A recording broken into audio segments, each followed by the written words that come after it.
Hello everyone, welcome है आपका मेरी एक और न्यू वीडियो में। आप देख रहे हैं आपका अपना चैनल मोटिवेशन बाय गंगा। तो दोस्तों आज ना मैंने एक बुक पढ़ी, रिच डैड पुअर डैड। ठीक है, जिसमें मेरे को एक चीज़ पता लगी, ESBI कॉन्सेप्ट के बारे में मेरे को पता लगा वहाँ पे कि दुनिया में ना पैसा कमाने के सिर्फ 4 लीगल तरीके हैं जिनसे हम पैसा कमा सकते हैं। ठीक है, वो बता कौन से तरीके हैं?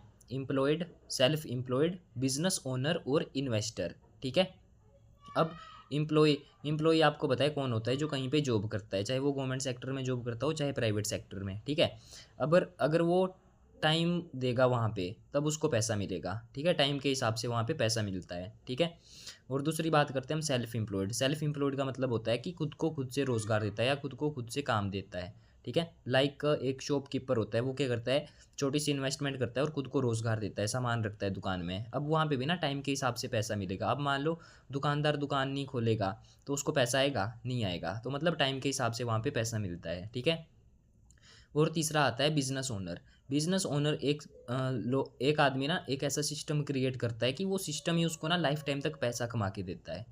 ठीक है, लाइक अंबानी जी, उन्होंने क्या करा है? उन्होंने जियो का सिस्टम क्रिएट करा है। ठीक है, अब वो किसी के घर में सिम देने थोड़ी ना जाते। ठीक है, उन्होंने एक सिस्टम क्रिएट करा है, वो सारा सिस्टम ना ऑटोमेटिक काम करता है और उनको ना बैठे बैठाया पैसा आता है। ठीक है, उसी तरीके से लास्ट आता है हमारे पास इन्वेस्टर। इन्वेस्टर का मतलब कि जो पैसा इन्वेस्ट करता है कहीं पे और मतलब थोड़े से पैसे लगा के वो ज़्यादा प्रॉफिट कमाता है, उसको हम इन्वेस्टर बोलते हैं। ठीक है, तो यहाँ पे ना इन्वेस्टर और बिजनेस ओनर में ना टाइम का ये नहीं होता। ठीक है, यहाँ पे जितना बड़ा नेटवर्क होता है ना, जितने लोग आपके लिए काम करते हैं उतनी ज़्यादा आपकी नेटवर्थ होती है यहाँ पे। ठीक है, तो यहाँ पे दो कैटेगरी आती है। ए कैटेगरी में आते हैं एम्प्लॉयड और सेल्फ एम्प्लॉयड पर्सन, और बी कैटेगरी में आते हैं बिजनेस ओनर और इन्वेस्टर लोग। ठीक है, अब ए कैटेगरी में जो है ना 95% लोग हैं और 5%, और बी कैटेगरी में ना 95% पैसा है और 5% लोग हैं।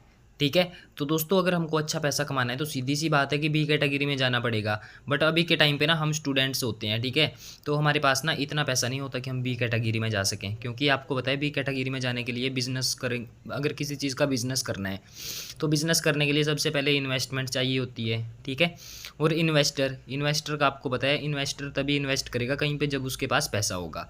ठीक है, तो ये है। अब दोस्तों अभी के टाइम पे ना हम क्या कर रहे हैं, हम ना ए कैटेगरी में जा रहे हैं क्योंकि हमारे आसपास के लोग ना या तो एम्प्लॉई हैं या तो सेल्फ एम्प्लॉयड हैं। ठीक है, तो ना बिज़नेस के बारे में हमको किसी ने नहीं बताया आज तक। ठीक है, बट अगर हमको अच्छा पैसा कमाना है तो हमको बी कैटेगरी में जाना ही पड़ेगा। ठीक है, तो दोस्तों अगर आप सोच रहे हो कि आप जो स्टडी कर रहे हो या कुछ भी कर रहे हो, डिप्लोमा डिग्री कर रहे हो, अगर आपको लगता है कि उसको करने से आपको बढ़िया सी जॉब मिल जाएगी और आप सब कुछ अपनी लाइफ में अचीव कर लोगे ना, तो ऐसा मुश्किल ही होता है। ठीक है, अगर आपको अच्छा पैसा कमाना है तो बी कैटेगरी में जाना पड़ेगा।